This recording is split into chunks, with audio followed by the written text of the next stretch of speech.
Hello everyone, my name is Mark Colturi. Farhad asked me to prepare a short presentation for the class regarding program management career opportunities. I've done this for several classes over a few years now, and I recently updated this presentation to fit the interesting job market conditions for job searching today. Thank you, Farhad, for the opportunity and chance to meet your students. I hope everybody's excited about job prospects ahead. I did meet Farhad when he worked as the Chief Technology Officer for the U.S. courts. I was a leader in a consulting business, and Farhad was one of my clients.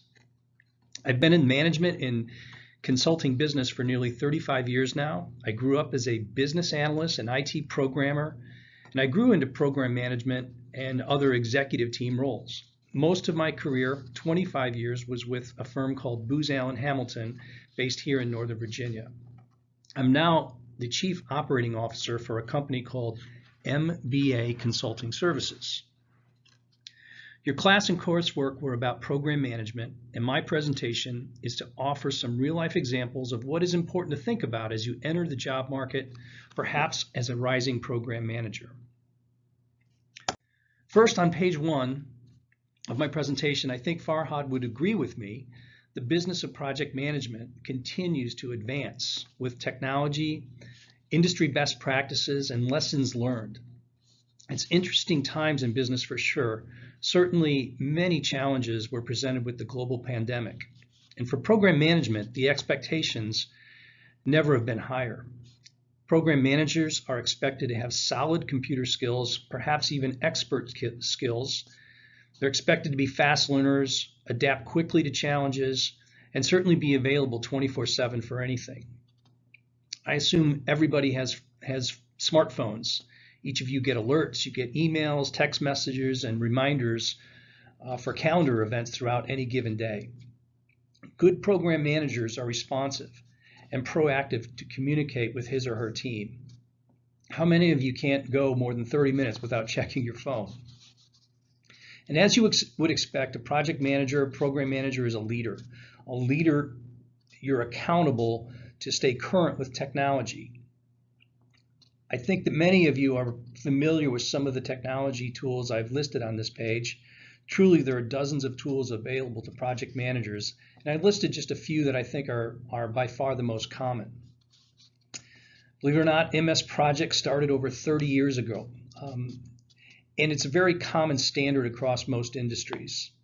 My bet is if you haven't used Microsoft Project, you will soon enough.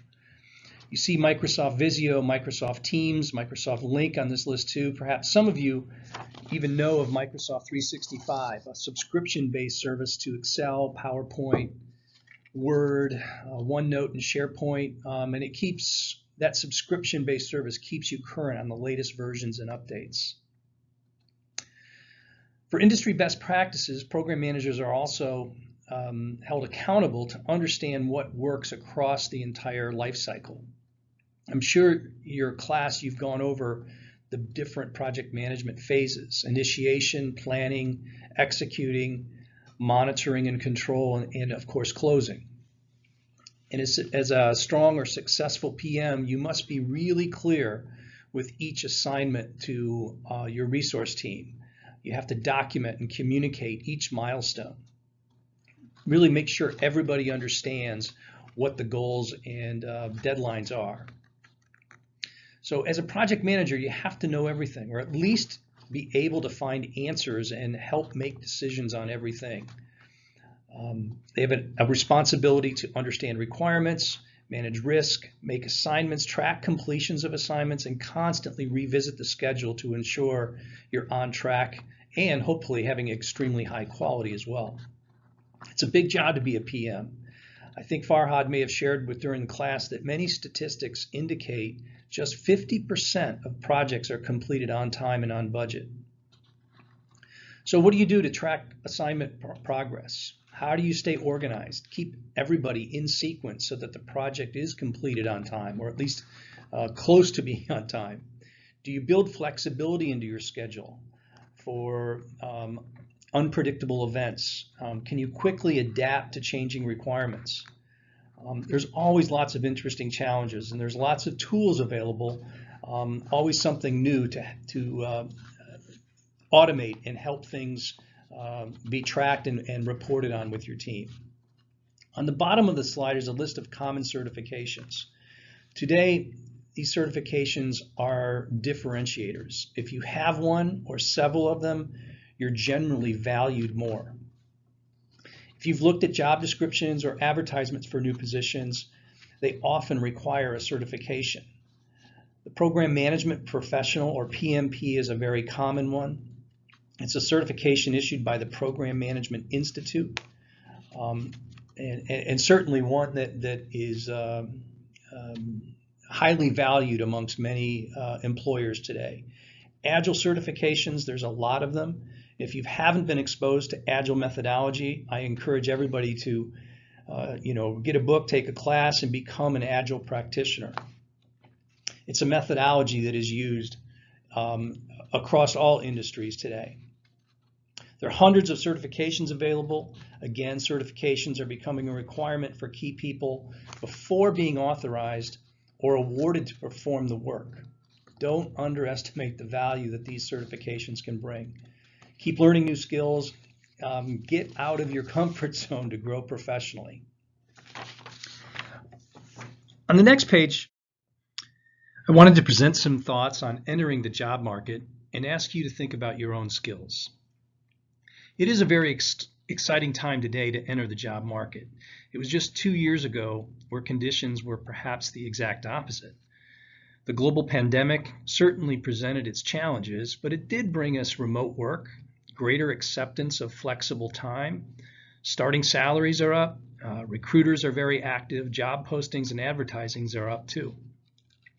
Maybe some of you have heard and read about what many call the Great Resignation. Good employees left their jobs because they wanted better pay, they wanted a more positive work environment, and certainly wanted opportunities for career growth. So candidates today are in a driver's seat, and employers are scrambling to keep and attract good people. I lived here in Northern Virginia since 1987, and the nation's capital region, the local economy has done it very well. One of the reasons is the U.S. government helps and drives the need for jobs across this region. This area is a great place to get started in your career. For interview skills, I'd normally ask a lot of questions for a bit of back and forth discussion. How many students have jobs lined up? How many of you are actively interviewing? What do you think is the most important attribute that employers look for in candidates? And what questions would you ask an interviewer?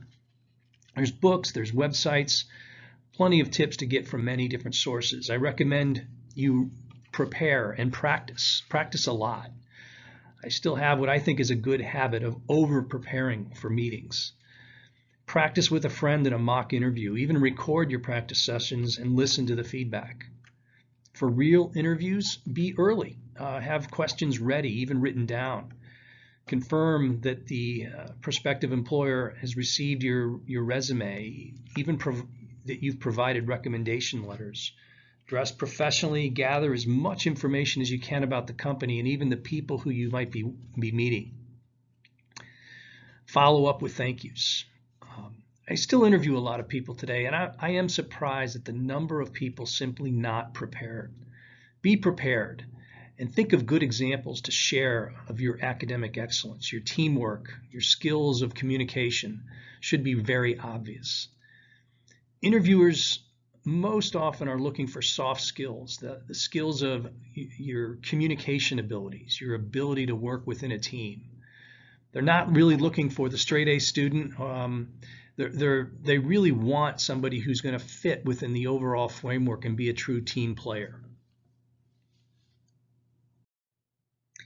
On page 3, the final page of my presentation, I list some items that I wish I would have known or been a little more mindful of early in my career. One thing that I did get right is the first bullet, fundamental skills. I was a software programmer, business analyst, so I grew up and became and worked to become a technical expert. I could gather requirements, code programs, and in general, I grew to be a good, solid programmer, a database expert. That business and technical foundation gave me credibility as an IT program manager. I knew exactly what my team of programmers and testers, what they could and what they couldn't do. I was able to estimate schedules and have confidence that things could be completed in the time allotted.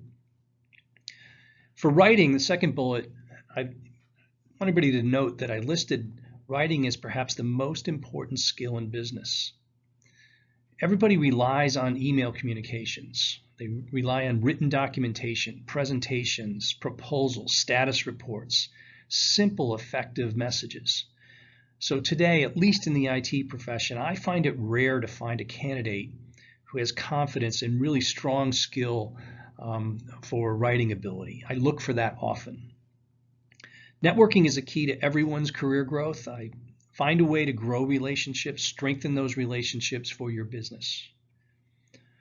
For training, I might imagine that everybody wants to be done with school and but I want everybody to realize that your training truly never ends. There's always something new to learn, and it's better to acquire new skills throughout your career, broaden your ability to serve in multiple roles. Servant leadership is also an interesting skill. Again, at least in my experience, I'm always looking for potential leaders who not only do their work well, but they're also willing to do whatever it takes to help others succeed. The last item on the page is that's worth calling out is mentors. Mentors have been a huge impact for me and perhaps a primary reason for my career to accelerate quickly in my early years. Even today, I still have several mentors who I meet with regularly. They help me see challenges differently. They help me be more creative, and they often open doors and introduce me to new business contacts, people who I don't know, and it works really well for my business. I hope this information is helpful. I hope everyone finds their dream job, or at least a job that is challenging with career growth. Congratulations on your class and George Mason, and best of luck.